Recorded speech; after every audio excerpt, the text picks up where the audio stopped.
You have questions, we have answers. This is Jane Muller. And this is Ken Muller. Welcome to our show, all about real estate with Ken and Jane. And today, Jane, it's 9/11. So before we get into our show, I want to take a few minutes to just remember the 9/11 and to just recognize all the people and everybody whose lives were affected. Yeah. The whole world was affected, and thank all the first responders and all the people that gave their lives in helping and and rescue efforts and and for all those people who lost loved ones. We just want to express you're in our thoughts and our prayers. Yes, we just actually closed home about a few weeks ago, and the client's wife was passed away during the 9/11. Yeah, so. And I recall I had a law school classmate who perished in one of the buildings, and at that time I was working for an environmental consulting firm, and one of our colleagues at another firm, he was also in the tower. So I'm sure everybody knows somebody either directly or indirectly that was affected, forever by those events, and we can always be thankful that we live in this country, the land of freedom, and never forget that. So I think it's very important for all the government, the leaders, to understand that peace is very important for our people. Yes. Absolutely. Yeah. So, okay. So with that, we're going to continue our show today. Last week we started the buyer process, and we're not going to go through all the steps again. Yeah. But we're going to continue with basically the point where you're at, where you're ready to make an offer on a house. But we'll just give a quick recap. You should get your pre-approval in place before you go looking. You should interview your real estate agent. Get comfortable with somebody. You should have an experienced real estate attorney lined up. You should know what neighborhoods and what type of home you want with the guidance of your realtor. And then once you're ready and you've searched and you found your home, we get to the stage of where you're ready to write down and come up with an offer, which would be the most important part, would be the number, the monetary amount. That's right. I mean, Ken, I have to say this week is a very important week. It's mark the full season start, right? Because after the long summer break, a lot of people want to take a break. And hopefully after the long weekend, Labor weekend last week, and the kids go back to school. So that's mark the new season start. So hopefully we'll have a more inventory hit the market. And also I know from my past experience, there are a lot of buyers coming back to focusing on the searching. A lot of new buyers come to the market as well. So this weekend mark the busy season again after the summer break. And I often get quote or questions from the buyers and buyer agent how they can make their offer more stand out, right? Just like you apply for college, right? Everybody know GPA. But if you have the GPA already, you have to really write the application to show why the uniqueness. So that would be analogous to the offer, because if the list price is $500,000 and you've got multiple offers at $500,000 or plus or minus a few $1,000s, you have to. How do you distinguish yourself? And I think some of the basic things, obviously, which the buyer may not be able to control, would be the strength of the down payment. Obviously, sellers usually like a stronger, higher down payment, 20% conventional. That used to be the standard. Although 10% can be equally effective if the buyer can show they have a high income producing job and they're just putting down less, but they're overly qualified based on the loan approval. But that was always one of the those are like the meats and potatoes. But that's right. But there are other things that they can do besides those things they may not necessarily be able to control. If they don't have the down payment, then there's nothing they can do. But there are other things they can do with the terms of the contract offer. Absolutely. And then first of all, right, it's really money talks, right? But not in real estate. The seller may not pick the highest offer.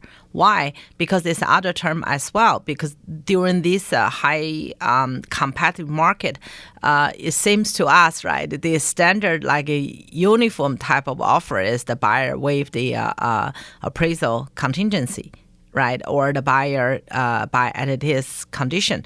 Just want to clarify that when buyer offer waive the appraisal contingency, you not waive the appraisal because the appraisal is up to your lender. Your lender will decide based on your income, based on your credit, based on your down payment, based on the area the bank, have a target area, whether they feel safe to waive the appraisal. But most the bank not waive the appraisal. They just do the standard appraisal. What is waive the appraisal contingency is, for example, you bought a house 550,000, and the bank said only worth 500. So there's a 50,000 gap there, right? If you waive the contingency, that means you have to come up with a 50,000 cash to make up that difference. Or if your down payment is a 20%, now your down payment have to reduce that, down to almost 10%. So in that case, your serviceability get affected because you have to buy PMI, which is insurance if your down payment less than 20%. But once again, that's why in last week, we very emphasize you have to have a good loan officer. You have to have a good agent. So they already advise you before you even start a search. So you are very fluent in understanding the process and the implications. And sometimes I receive a lot of offers, right, from the buyer agent. They offer a waived appraisal. And I look at it, it's a 5%. So how can you do it? How are you going to do it? I don't know. Everybody says, I said, you're not going to promise something which you can't. Did you discuss with the buyer? Or even worse, if they have 20%, everything's good, waive the appraisal contingency. When we go to attorney review, when the attorney says in the paragraph, if it doesn't praise, the buyer have to buy. And the buyer said, I disagree. But we said, you waived. They said, I didn't know what that meant. The agent just say, I have to do that. But why you have to do it, how that impact your offer or your financial position, that's the thing you have to ask at the beginning. Once again, if you only meet the agent 2 minutes, just write offer for you, obviously you didn't have a chance to discuss in details. And last show is, do the homework at the loan officer. They will explain to you what that mean to your bottom line.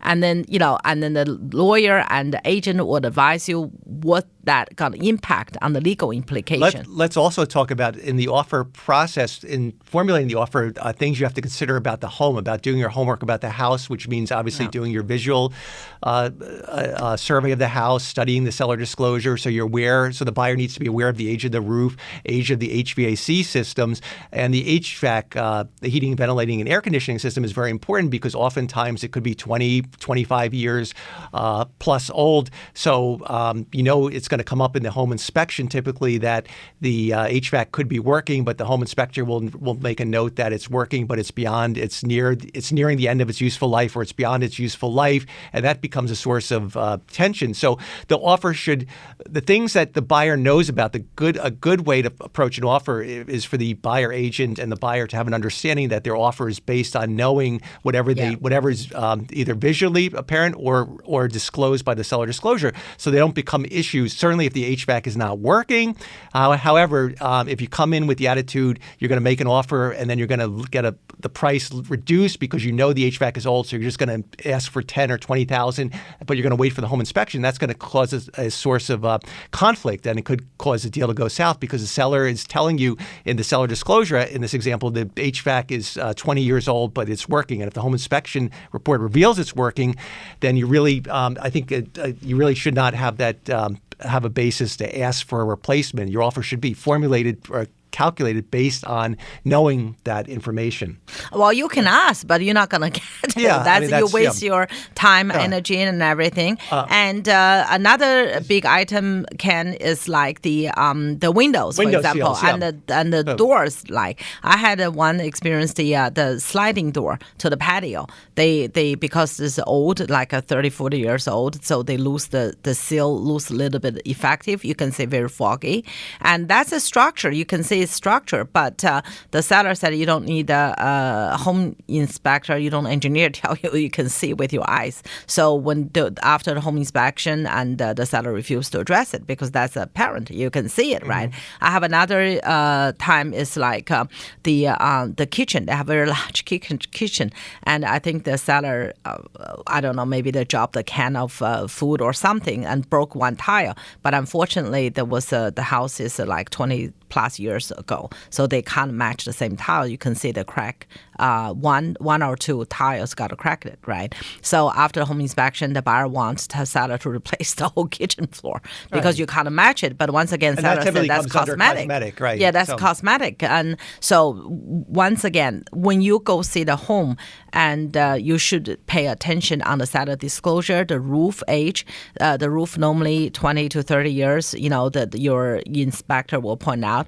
But some roof, just like car, right? Some last longer, some last less. So if there's no problem with the roof or HVAC, then most likely the buyer won't have any stand when you ask for replacement. Right. So if I was a buyer and I said to you, Jane, I'm interested in this house, it's $500,000, the roof is 30 years old, assuming it's a 30-year roof, we do the home inspection, there's no leaking, assuming there's no leaking, how you would advise me as the buyer to base my offer accordingly, but don't expect to get anything from the home inspection, any credit or any replacement on the roof, assuming there's no leaks. But once again, Ken, let's go back to how you interview your agent, right? So when I used to be a buyer agent showing the house, as soon as I go in the door, I said, hey, did you set a window?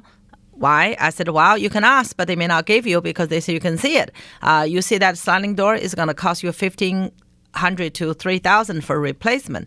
But, this item, the HVAC is working, but I can see it's original. The house was built in the 80s, so that's like 40 years old. The lock is still working, but because you go in the winter or summer, you can feel, the it's really working, especially summer. If it's 100 degrees or 90 degrees, you go there, it's very cool. You say, wow, this worked very well. It's an old one, but worked very well.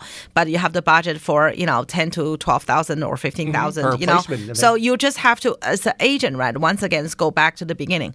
An experienced agent will tell you. They will tell you. So they say roughly how much it's going to cost you. So when you make an offer, you have that in mind already.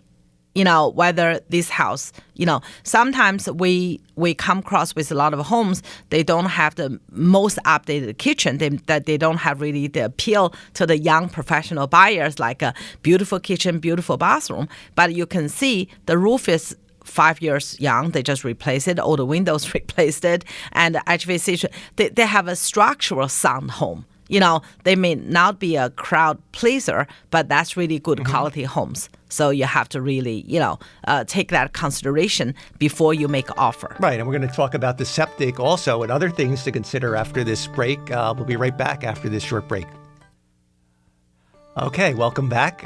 We're going to continue discussing things that the buyer and their agent can do in terms of doing their due diligence homework in constructing their offer. And basically, we covered that, you want to be aware of the windows, things that are basically visually apparent or disclosed on the seller disclosure, the age of the roof, HVAC, the windows, if there's fogging in them. Another item you should be aware of if the house has a septic tank, because a septic tank can be a big ticket item. And if you know that septic tank hasn't been replaced and it's the original one, you have to then figure, that could be an issue. But again, but in fairness, if there's issues with the septic tank, that would be fair game in a home inspection. Yes, absolutely. Yeah. But the thing is, like when the buyer want to buy a house, they're so excited, right? And I did heard sort of like a horror story before. They bought a house, they're very happy, and they listed in the information septic, but the buyer didn't really notice, and the agent didn't notice. So once again, the agent is either newer or part-time agent. So they just didn't have experience knowing that area have a septic. So they just went ahead and bought it. So long story short, they realized they had a septic during the home inspection. So the home inspector and found it. And at that point, the buyer get a cold feet and they don't want to move forward. They're very disappointed. But once again, septic is not the issue. Our house has septic, right? It's not the issue. The issue is they were caught off guard. They didn't know. So later on, they read so much on the internet, they've got cold feet. But do your homework. If if whatever item is important to you and you put there. I mean, we have septic, there's no issue. But if that bothers you, and you have to make sure, let your agent know the search criteria. So to limit that, yeah. And in the home inspection, generally speaking, you will have a standard home inspection. Yeah. But wait, we're going to cover that, Jane. You're jumping ahead. Now this is before they even make the offer. So basically the point of this is you should have an idea. Your price should be basically adjusted based on things you're aware of or disclosed to you. That this is all to come up with the price. So you can factor in certain things, obviously uncertain things, latent defects, mold, structural cracks and things that you're not, you don't have any knowledge of without a home inspection. Of course you can't, but you want to make your offer if things you know of that are old, but you have to factor that in. You can budget that in for future. So that basically, once you have the offer, you're going to put together the realtor contract of sale along with the proof of funds and or your pre-approval letter, basically. And then there's also there's a lot of very common now, together with all the contract documents, agents are using, or buyer agents sometimes get a letter from the buyer directly, and oftentimes also with the buyer agents saying how much they love the home, tell about the family. That's called like an offer letter or a love letter, whatever you want to call it. That's really controversial. And some agent refuse to, the listing agent refuse to accept that. They think that's misleading. They don't want to pass on to the seller.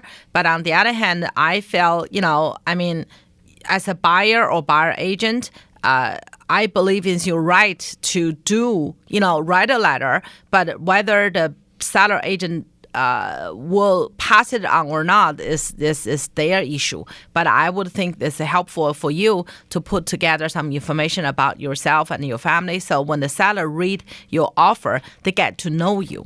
So that's add more, just like you apply for college, right? You have to write an essay. Same here. But once again, it is controversial topic for the agents. Whether the seller agent would like to pass it on or not. But for me personally, I believe I should. I have no right to hold the information, right? I have no right because I'm an agent. I understand I'm not decision maker. I'm an agent. Whatever the buyer side say, the buyer or the buyer agent say, my job is pass on to the seller. How seller use that information is the seller decision because they didn't hire me to be their guard, right? They hire me to help them to filter all the information. So I think personally, it's useful. But if you as a buyer or your buyer agent present offer, but the listing agent say, nope, that's against the law, we can't do it. And that's controversial. I don't know if it's against law or not. I do not know. That's illegal. But I personally, I pass on everything, whatever I receive, we forward to the seller. So that's I don't think it's against the law. I think that possibly some list agents don't want to necessarily present the offer letters because they don't want to put the seller in the situation where they could be accused that you didn't accept this offer because you didn't like this family, or sometimes they have pictures with them. So maybe they just want to keep it more just black and white with the contract of sale, just the legal documents. But that's my I agree with you. But as I said, it's a highly controversial. But today's show is about from buyer perspective. How can you make your offer stand out? So you could do it. At worst come the worst. The worst scenario is they don't accept it. But at least you did. You did it, yeah. Yeah, they didn't pass on, that's fine. At least, but not all the listing agent wouldn't pass it on. So that's just, basic information, right? So Another thing you could do to keep your offer standing out is to give a proof of fund. A lot of people say, why do I have to give you a bank statement? So that's definitely makes seller feel more comfortable. You have the money to for the down payment, for the in case if it didn't appraise, and you have the money for the closing cost, because that happened again and again, especially the first-time home buyer. Yeah, that means a lot because if you're buying a $500,000 house and you're putting down 20%, you want to show you've got $100,000 plus in the bank to cover the down payment plus the closing costs. You want to show you have at least $140,000, so you have a cushion to cover it. Which is and it happened in the past, Ken, when we had an offer, the people want to make an offer on the 300,000 house per se, right? And very unfortunate because you know me, I'm very detailed. I call the lender to verify everything. When I call the lender, and the lender realized they didn't do the good homework. They qualified the buyer, but nobody, either the lender or the buyer agent, to inform the buyer they need a closing cost. So I was stunned. I couldn't believe it. I said, you didn't tell. It's not enough. And they want, at the end, they made an offer like they want a seller concession. I said, what's that about, right? Your offer wasn't have a seller concession. After I had a discussion with the buyer mortgage company, and then they have to revise the offer, obviously the seller felt that's dramatically changed the and landscape. That could change the term. Yeah, so that's why they were because canceled. By doing a seller review. concession, you're basically increasing the sell price by whatever to cover the concession amount that the seller gives back, but then you could get into appraisal issues in a normal market, and then it could create a lot of additional complications. Yeah. Also, the seller feel very unsafe. It's like, the buyer has no skin in the game, right? They have no cost. Yeah. So that's a lot of time, in that particular deal, and the seller changed their mind. They said, no, we want to accept another offer, which is lower, but it's more sort of like certainty on the mortgage and the down payment. So that's why when you supply the bank statement, you will quickly realize that mathematically, whether you cover all the base, what you offered is truly your financial situation. And then real quickly, then we'll move on. Then other things to make the offer stand out. Obviously, we've covered waiving the appraisal contingency. We covered that in pretty much a lot of detail. Being flexible with the closing date, if that's important to the seller. Yeah. And then the home inspection, even though, in my opinion, if you limit the home inspection for what you write in the contract to structural or environmental or safety, but it sounds good, but it's, and it probably looks, it's looked upon favorably, but in reality, you're not really doing much because unless you're going to, but it's something, it gives the seller a better feeling that you're not going to be nitpicking the home inspection. That's really what it does. There's nothing legally that can bind the buyer to it, because you can classify almost anything as structural or safety. You can take it down to the electrical outlet, the GFCIs, so you can ask for a lot. Electrical, even, yes. but nonetheless, it may give the seller and the seller agent some comfort that you're going to be reasonable with the home inspection. And I saw a lot of the buyer has been very creative. So what they did was they, instead of just say blank like everybody else, additive condition except all these major stuff, like you said, everything is major stuff if you want to broad that level. But what they could say, they said they limited the home inspection within 5,000 or 10,000. Put a monetary cap. In that case, say if you put a 5,000 or 10,000 cap, right? For example, you have redone problem. Typically, to fix redone problem cost roughly around $2,000. Depends how big your house, the area, and the problem, so on and so forth. So just roughly a number, $2,000 per se. If you put a $5,000 cap there, that means the seller don't have to address it. But if you made an offer based on this condition except the major environmental safety issue, and you will have a chance to renegotiate with the seller on that redone home inspection issue. So the seller most likely will either give a credit or fix it. But if you offer 5,000 or 10,000, so you will limit that potential to. Yeah, that's the best way to do it, because if you say major versus minor, it's very subjective. What's major to you might be $1,000. What's major to me might be $100. Yeah, $100. So there's no way. How do you define it? It all depends from what perspective or whose wallet you're looking at. If you're looking, if you're Bill Gates, it might be $1 million. So maybe $10 million. So there's no real way to But monetary, I think, is a very effective way to give the seller comfort, knowing that as long as the home inspection comes in under, as long as the cost of repairs come in under whatever the cap is, $5,000, the seller can rest assured that there's no. It's not like we try to help seller here, right? I mean, put my buyer agent hat there. It's for you to know your bottom line. Right, you budget for that repair if they need it, right? Secondly, will make your offer stand out more.